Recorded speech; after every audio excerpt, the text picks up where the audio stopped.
In terms of coaches, the last 24 hours has been probably one of the more insane. We have Pete Carroll out in Seattle. We have Bill Belichick now out in New England. We've seen a ton of firings in terms of Mike Vrabel that we didn't expect to see. But I think the biggest shock of all was not even in the pro football landscape. Slade Bolden, former Alabama wide receiver, here to talk about Nick Saban deciding to hang up the headset. First, I want to get your thoughts on just like your experience with Saban, what this whole moment, because it is kind of like a kumbaya moment, right? Like the guy's the greatest head coach in college football history. The Alabama dynasty in particular is the greatest run we've ever seen in college football. Talk to us a little bit about that, Slade.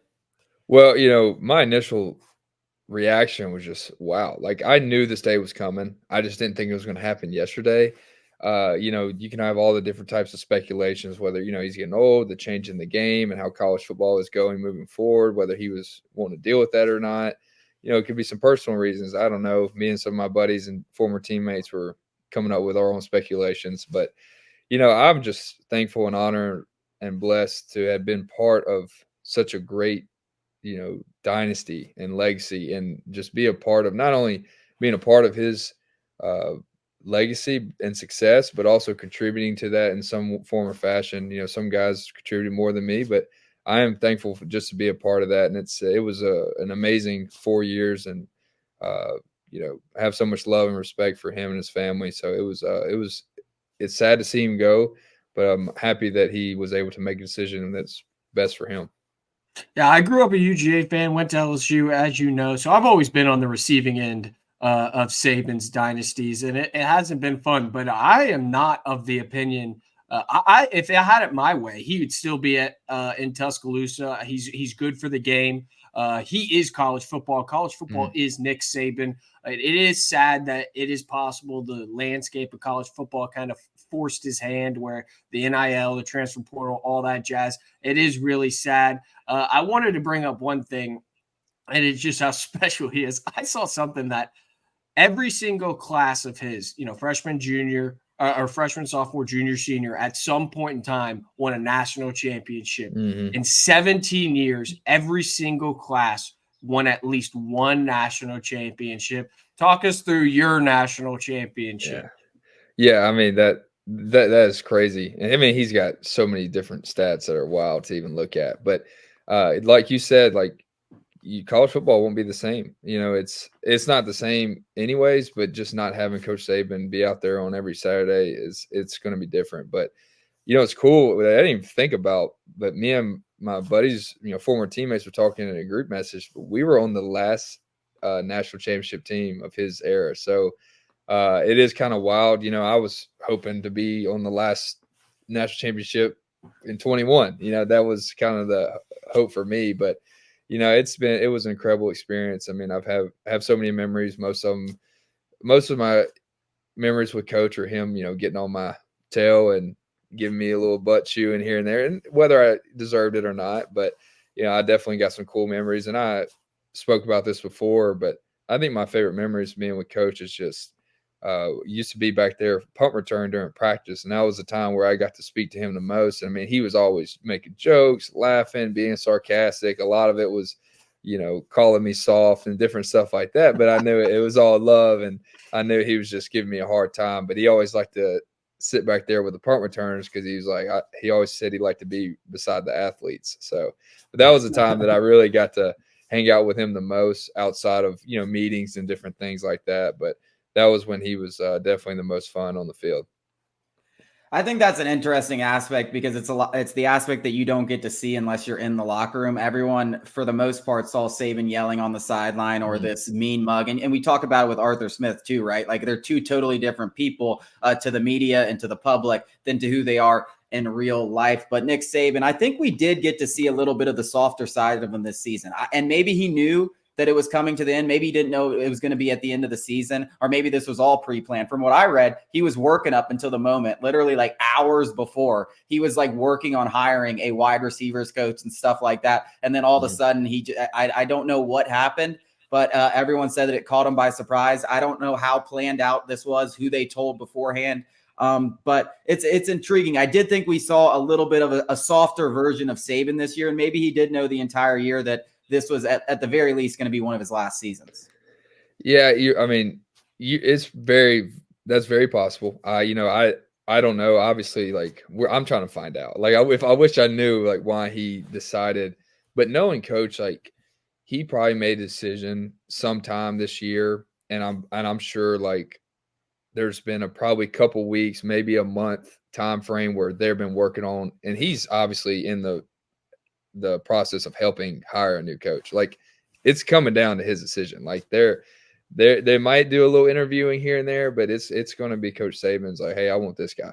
So I'm sure like there was a point sometime, maybe after the SEC championship, maybe before, that he was like, okay, this is my year, this is my time. And then they probably, because just knowing how that university, that program, and how Coach Saban works, I have a feeling there was a lot of process going into that, and has already been has probably already went through. They probably already know who they want, and I have a feeling that we'll figure out soon. But yeah, but you never know. It can always hit you one day and be like, all right, this is it for me. So, I that is one thing we're trying to figure out. But it's going to be. I'm curious to see who it's going to be. I have my personal picks, but you never know. That's what I wanted to ask you. I want to hear who would be your personal pick, like of the names you've heard and stuff like that. Cause I've got some ideas too. Yeah. And we'll see what happens. I'm sure I think Kiffin would be a good first pick just because he understands how he coached under Saban, obviously. He's very, very good recruiter. He's had success at Ole Miss, and I feel like maybe put him in a position like Bama with the NIL, the boosters, just the pool that school has. He might could continue a run. I don't know if it's going to be the Saban effect where it's like every other year we're going to the national championship, but I do think it won't be a drop off with Kiffin. I like D'Amico Ryans. I think that would be a good pick. I don't know if he wants to leave Houston though, because being an NFL coach and making a playoff your first year, like that's very impressive. Like I don't know how. I'm sure he wants to keep proving himself with that. I don't know Dan Lanning as much. I know he's been the hottest name being floating around, and I'm trying to think. Coach Sark wouldn't be bad. I don't think he's leaving Texas, so I mean, I don't blame him. And I don't think Dabo or Kirby are leaving. So I think Kiffin's probably my best pick, unless they come out with someone new that I don't know. Yeah, I think I have my personal preference too of who I think it'll be or who I think would be best from Bama. Obviously, what's best for Bama isn't best for my LSU Tigers. I do think it would be a Kiffin or Lanning. Dabo. Yeah, get Dabo in there. That would be hilarious. But I want to say one thing that I think is being misconstrued on social media and maybe by some popular names out there, that this is a job you don't want to take, similar to the Patriots, where you don't want to follow the greatest coach of all time. Listen, there are 3 jobs in America that are as good set up as Alabama in terms of facilities, the recruiting. Everything is there for you to step into. You don't have to go and recreate a culture. Like Brian Kelly had to come to LSU and kind of rid the athletic department of bad eggs and everything. Alabama's already set up for you. The administration's set up. The recruiting is set up. The NIL is already set up. All you got to do is come in, get your staff. And I think the Alabama job is, even though you're following Nick Saban, is you don't want a guy who's like, I don't want to follow Nick Saban. You want a guy who's like, yeah, I don't care who I follow. That's a great job. It's in a prime spot. It's the Southeastern Conference. I want to follow Nick Saban. So I just think, I want to get your thoughts. I assume you agree with me that, people who are saying that this is a bad job to follow Bill Belichick are either, losers or, have never played a competitive sport in their life. Yeah, I mean, you're right. I mean, that's the guy that you're going to have a guy that's going to be in there and be like, take this challenge on. Like, you can't get a guy that's like, oh, we'll see. Like, hopefully I can do good. Like, no, man, you got to be over there. And because like your expectations are going to be here. You may not be Saban, but your expectations right under. Because like, hey man, we're giving you all the tools and the keys to the castle. You better turn this, or keep this kingdom going, keep it rolling. And, you want a coach that's going to be able to take advantage of that and take on that challenge. And, I think Kiffin would be a good guy to do that. I think Miko Ryans would be a good guy to do that. There's probably some others too.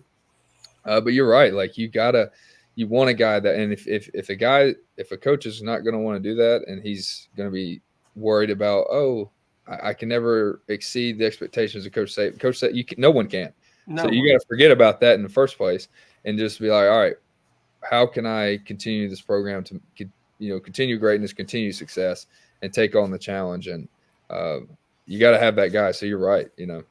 To be fair, I mean, if you're in the Bear Bryant era, and somebody tells you in the twilight years of Bear Bryant's tenure at Alabama that you're going to have another head coach that's going to be even better, everybody would call you crazy. So the whole notion that, like, and I'm not saying you're going to get something better than Saban, but the whole notion that the next guy comes in is going to fail automatically is just wrong. Like college football is different than the NFL, where like the guy who follows Bill Belichick, chances are, you probably will fail because the NFL is just different. College football, you could come in and follow a legend and succeed. It's entirely possible. It is. And I also think it's very possible to not, I think it's either one way or the other. I feel like if you don't go in there and take advantage of, okay, I got to keep these guys. I can't lose them to the portal. I can't lose these recruits.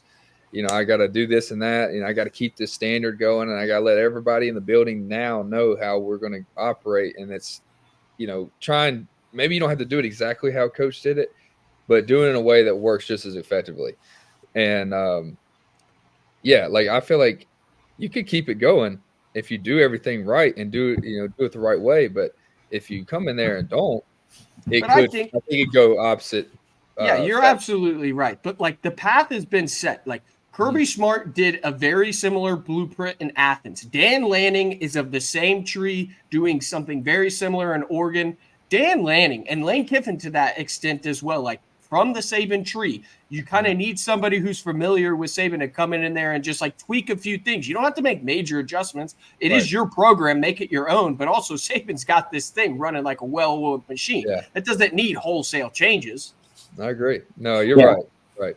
You have to think that Saban is going to be heavily involved too. He's not going to just be purely on the sides. I'm sure he's going to have a say in whatever this program does until he's probably in the grave. Slade, thank you so much for joining us. Coming up after the break, the Falcons have finally submitted some interviews for their next head coach.